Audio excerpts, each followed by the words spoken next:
Hey everyone, welcome to a new episode of Gravity Wells. Today we're going to be taking a look at the earthquake that occurred in England and see how it was affected by gravity. Alright, so let's begin. Here's where we have the location of the earthquake. It occurred in Piston, United Kingdom, a 3.9, 2 kilometers southwest of that location. So here we have it marked on the map. And what I'll do next is bring up a copy of the gravity well map and see how it interacts. You can see that the main gravity well line that cuts through England, the quake was not far off the epicenter. There it is. So I was thinking, it's neat how London is almost on the same gravity well line as well. So in and around that area. Alright, next what I figured I'll do is bring up the I Felt It reports from the Earthquake Center and see what people are reporting to see what they felt. Alright, let's bring up those next.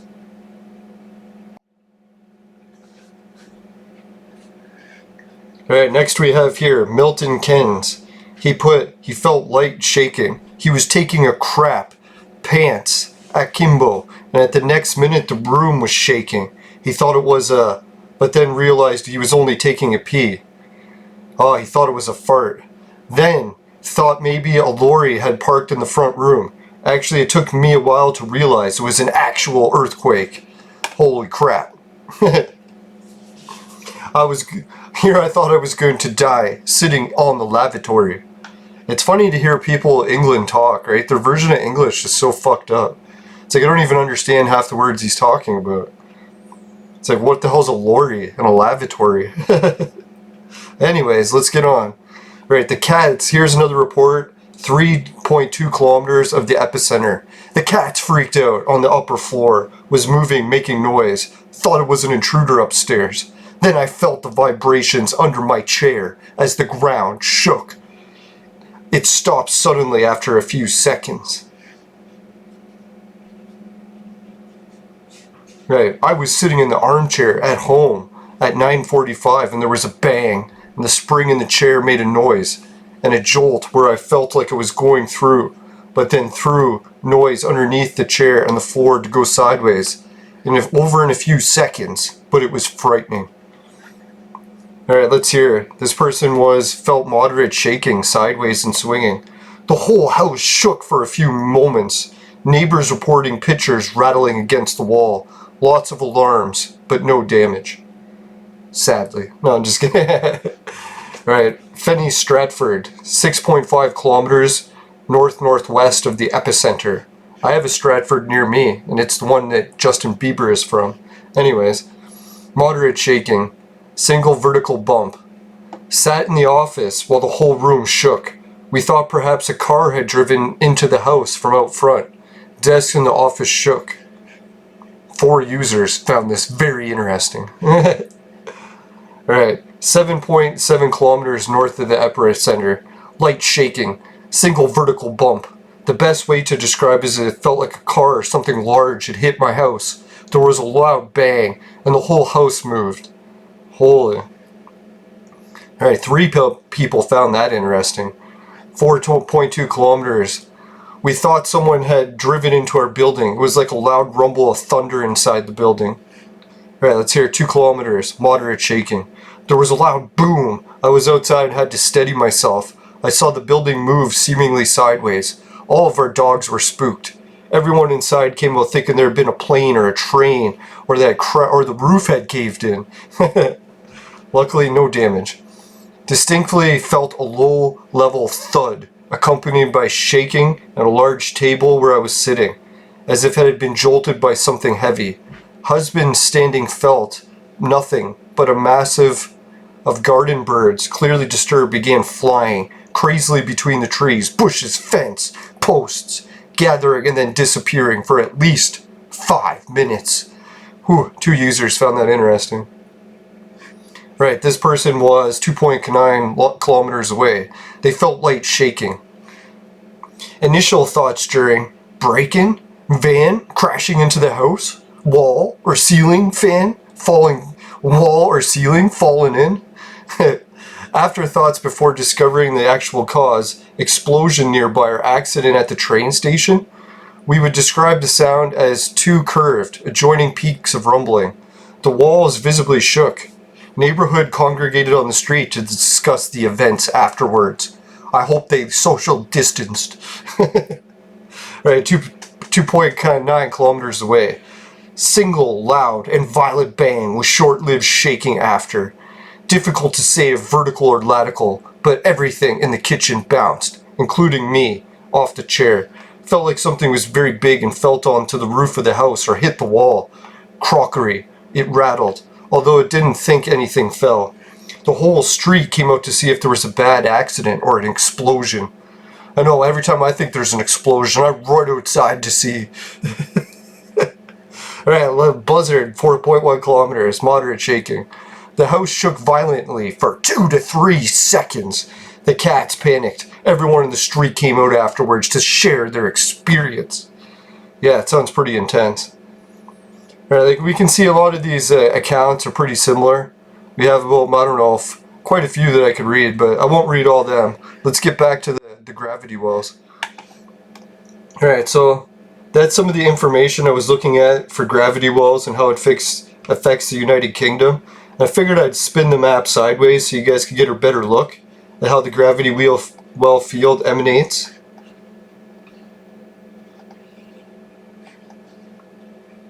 Right, the main part of the field is in France, and it emanates up through Rome, through Prague, through Budapest, through Bulgaria.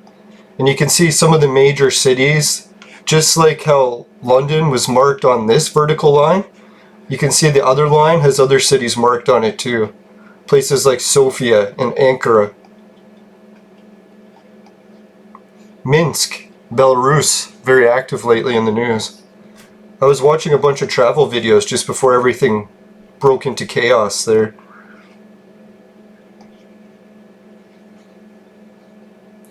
Alright, so maybe what I'll do next is I'll bring on a history of more earthquakes. This one from the 1900s and on. I might not have much in the way of records around England. We'll check. Oh, here it is. I forgot what it is. I gotta separate these lines. I don't know why they set it up like that, so it's like you can't see it. Okay, you can see the history of earthquakes. Right in this location around Istanbul, it's been very active in the past.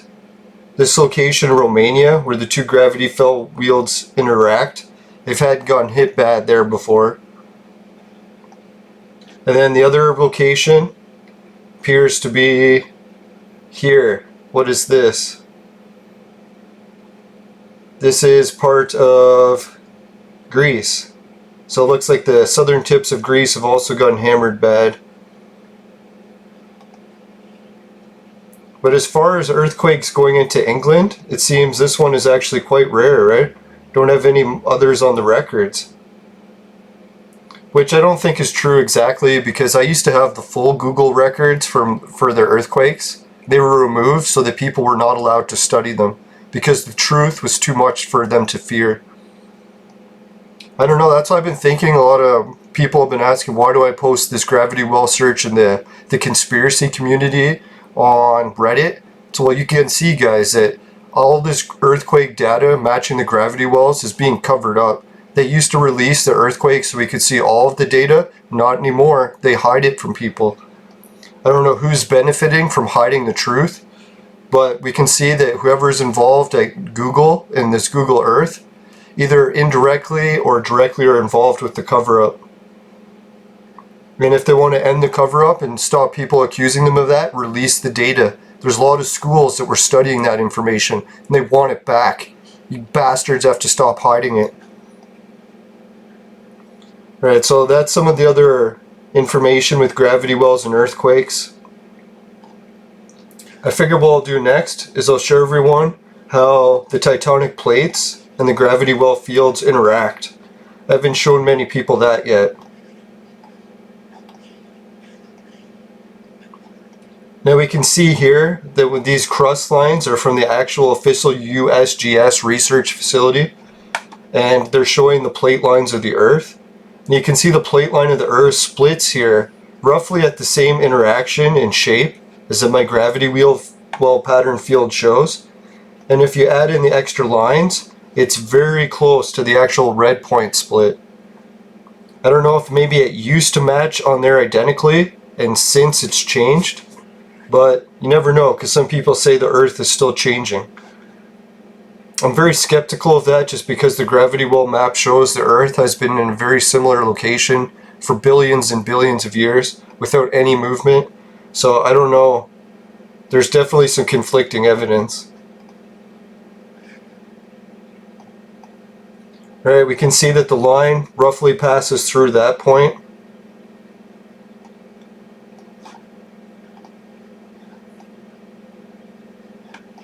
How the plate field goes through the North Pole is rather interesting. You can see that it diverts over to Asia rather than going right up the middle.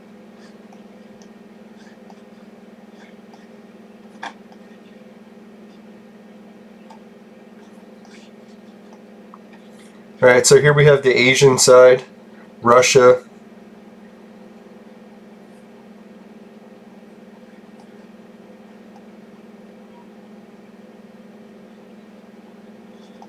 You can see Zealandia is very much a big part of this. I'll highlight it for you so you guys can see what Zealandia looks like compared to the plate crust split.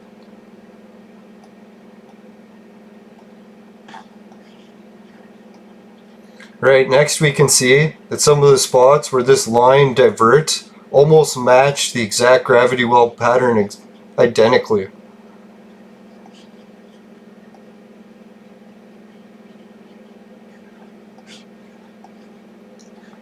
Yeah, you can see that this is why this giant ridge is here, maybe.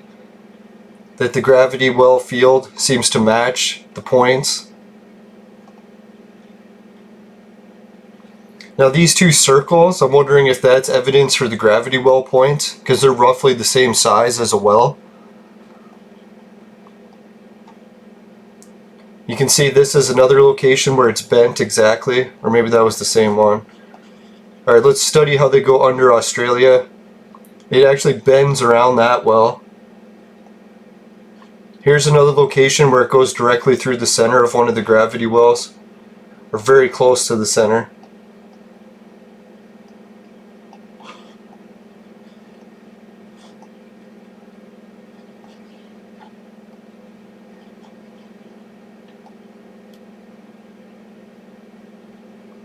Yeah, and this place where it splits here is just below the location of Schwabenland or Atlantis, depending what you'd like to call it. Nazis named it Schwabenland. I call it Atlantis.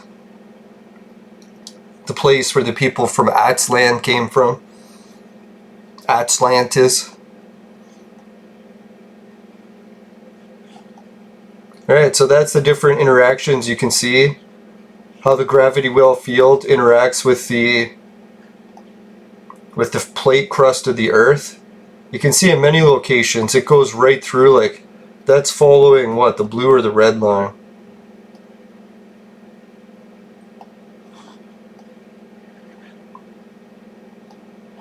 Goes right through, follows the gravity well field almost exactly. Now some people might ask, why is it not identically in every location? I think it is because the Earth has changed its shape gradually over the years. I think what it was is the Earth rapidly changed and took its main shape. It has slightly shifted back and forth, but has relatively stayed the same, other than from when it grew in size. I'm not sure why yet, but it appears to be a substantial amount of evidence that the Earth has grown multiple times. You can see this little U shape that marks the top of the North Pole where it is today. This North Pole location has shifted a few times in our past. It used to be here, that's where the U used to be. And then you can see that the U got smaller, the U gets smaller, and the U got smaller, until there's the U. That's where the North Pole used to be. See this U here? the Earth used to have that shifted all the way up to here. And when it was, that's how big the North Pole was. So you can see that the distance from the North Pole to here has grown substantially. Or before, our North Pole gap used to be much smaller. And it's shifted since. You can see evidence for the 90-degree shift from the Hawaii volcano. You can see it kept dragging straight away from it for a long time until the Earth's crust took a 90-degree shift. See the 90-degree? See, this used to be a straight line, right? But then the Earth shifted. So you can see that's where this shifted. When that 90-degree shift happened, it shifted this away from here. Another evidence for the 90-degree shift is off the coast of India. Like if you take this gravity well, you can see evidence of another 90-degree shift. So I'm not sure exactly what caused the 90-degree shift. My guess would be probably when the South Pole split in half. You can see here that our South Pole used to be one giant landmass, including Zealandia. So when all three of those merged into one, it was one giant South Pole, and it was a fucking massive pole. And we had a stable planet then for our seasons. We didn't have ice ages back when we had one giant pole. But after the South Pole split in half, the pole has been bouncing back and forth ever since between the two. That's why we go in cycles of Antarctica being ice and tropical, and Australia being ice and tropical. The reason that cycle happens is back and forth when it shifts to being our North and South Pole, or our second South Pole. And if people want to know where the North Pole is switching, our North Pole is here, but it also likes to switch to down here. So that's why the North Pole switch also occurs and why we're getting weather changes right now. I don't believe it's man-made global warming. I don't believe it's a pole flip. I believe we have two sets of poles and we're switching back and forth. So the North Pole is going to shift from there to there. And you can imagine when the North Pole is here, it's going to make this whole region a lot colder and make this region a lot colder, just like the last ice age. And it's also going to make this region a lot warmer. So just like in the past when China experienced a lot of warm weather during the last ice age, they're going to experience more because the North Pole isn't going to be here anymore. It's going to leave up that way, making this region warmer. But this region will get cold. Once Australia is frozen, this part will be frozen too. Actually, maybe it will freeze a little bit of China. China is a pretty big place, so it's probably going to make part of it warmer and part of it colder. Shouldn't say one or the other. Alright, thanks everyone for watching. Hope everyone stays safe with the English earthquakes. Some people are asking me, like, why did the English earthquake occur? How could it happen when the continent is like so well defined? I think what it is, it's the gravity well fields. The reason we're getting earthquakes is because the gravity. Like Einstein predicted gravity wells, one giant one for the whole planet. I don't believe that's the case. I believe you can see from the gravity well maps we've made today that there's multiple gravity well points and that they have energy going through them that results in earthquakes. Alright, so let's check out the rest of the weather map because I noticed there was a lot of interesting stuff with the gravity wells and weather that has happened since the big storm in Japan. I hope everyone managed to stay safe in Japan. I think there was a few casualties. Rest in peace and condolences go to the families. Alright, so let's check out. What the fuck is this shit? I was trying to look at this point. Once the clouds get on there, it makes me hard to see what the fuck's going on. Alright, so anyways, this gravity well here, you can see it's got a lot of storm activity still spinning around it. That's a pretty major gravity well there. I think this and the Gulf of Mexico, they tend to be some of the biggest effects we see on the weather. Alright, we have another line cloud that's developing in northern Asia. I don't think it aligns with the red yet. It'll have to shift a little bit more this way and then it'll line up exactly with this line. I'm not sure why that happens. It could be just an artifact. Now let's check out the remainder of the typhoon. You You can see that it came through here. This is the remainder of the storm. It's going to get pulled into this gravity well. This gravity well is going to take the remainder of the storm away. Alright, we'll remove Zealandia because I don't need to show that right now. But we do have the quake, or the gravity well around Zealandia. Seems pretty active. The storm is getting pulled around it. You can see a lot of cases the gravity wells don't pull the storm clouds directly into the center, except they get them to orbit around. I'll do a whole video presentation on that soon, showing that how all the major storms on the sun and other planets, they do the same thing. The large gravity wells don't pull things into them, they get them to orbit around. Right, we can see here the gravity well orbiting is bending quite a bit of these cloud patterns. It makes you wonder too, like, how do scientists explain all these swirl patterns around these certain locations? Alright, we can see the Atlantis one. It's still got a lot of power pulling the clouds around it. It's even pulling in some of the clouds from South America. This gravity well here has got a little bit of formation around it.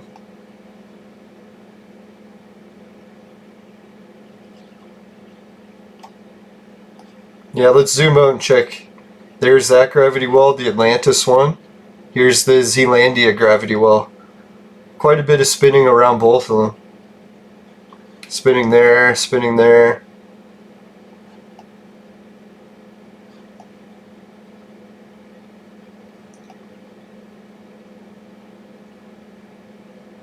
Yeah, it's funny, it takes those storms from this gravity well here, throws it, and then the next gravity well around the Great Lakes ends up pulling the remainder in.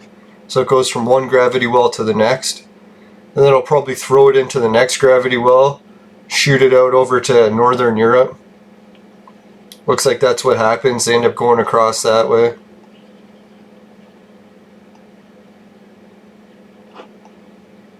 Alright, hope everyone enjoyed this gravity well special.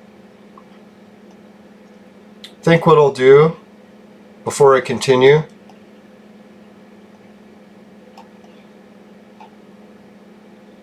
let's take a little moment to observe this one. I'll just get a quick hit from the vape.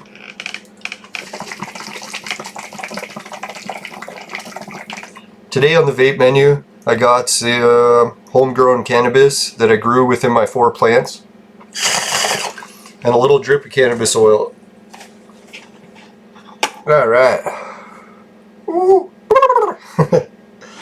Right, I really appreciate everyone for watching, and if I've also got a more info button at the bottom links of my show, and if anyone wants to click that and have it help the show, that would really appreciate it. And I'll bring up my other referral links. Right, so yeah, if you got the money and you can help out with Patreon, I always appreciate it. The more people I get donating to Patreon, putting comments in my videos saying make more content, I'll make more content, trust me. And then trust me with, what is it, the Society 6 shirts. Finishing quick is my specialty, is the saying. Comes in bed sheets and other products. That saying is very popular with the ladies in bed sheets. Alright, so GameKit is where you can get paid to be a gamer. Hideout TVs get paid to watch videos similar to YouTube, except the ad revenue goes to the viewers. And then Bitcoin is the Bitcoin, yeah. I've got a link below to a Bitcoin casino. Gives you a free spin every hour, wins you tickets, and it also wins me tickets as being the referral person. So if you don't have the money to help out with Patreon and want to help out with that Bitcoin spins, it really makes a big difference. So far I've got over 20 people helping me. So yeah, I appreciate it, guys. And oh yeah, the virtual mate sex machine is for adults only. I've got the link for that too. And it's only for men also, but ladies, if you would like a sex machine, you know who to call. I'm just kidding, unless you're near Toronto. But anyways, yeah, so what I'd like to say is, let's see, if you happen to be in the England area and the earthquake happened to throw up any biscuits from your tea, I heard tea and biscuits in England is very popular. So anyways, if that happens to get into your vaporizer and vaporizing biscuits taste like shit, then give the show a dislike. But if you like the Gravity Well shows and you want to see more of them, don't forget, give the show a like. I really appreciate it. And let's just see. Let's get a quick message from my sponsor. Today's Gravity Well research was brought to you by Crack! Crack? It'll fuck you up. Woo! Yeah! Alright, welcome back everyone. So here's another look at the Earth and the gravity well patterns.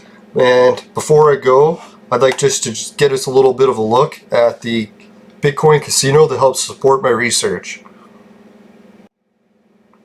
Alright, here's the Bitcoin casino. You just click the roll button. Once you sign up, you just hit the free Bitcoin button at the top here. They'll give you access every day, every hour. And then they got a whole bunch of other ways you can make money with the Bitcoin they give you. Alright, let's do a run. 22,468 Satoshi. Boom! 22,488 Satoshi. And Satoshi is just the little quantities of Bitcoin. As soon as you reach a certain amount of Satoshi, you get 1 Bitcoin. Obviously, they can't give you 1 full Bitcoin because the shit's worth $15,000, right? Yeah. Alright, so thanks again, everyone, for watching my show. And if you can help out with the Patreon or the Bitcoin, either or, it really makes a big difference. And just make sure you promise never purchase the products from my sponsor, because it will ruin your life. Bye for now, everyone. See you till the next disaster. Alright, here's 2 videos and a subscribe button. Don't forget to click all of them. 3 at the same time.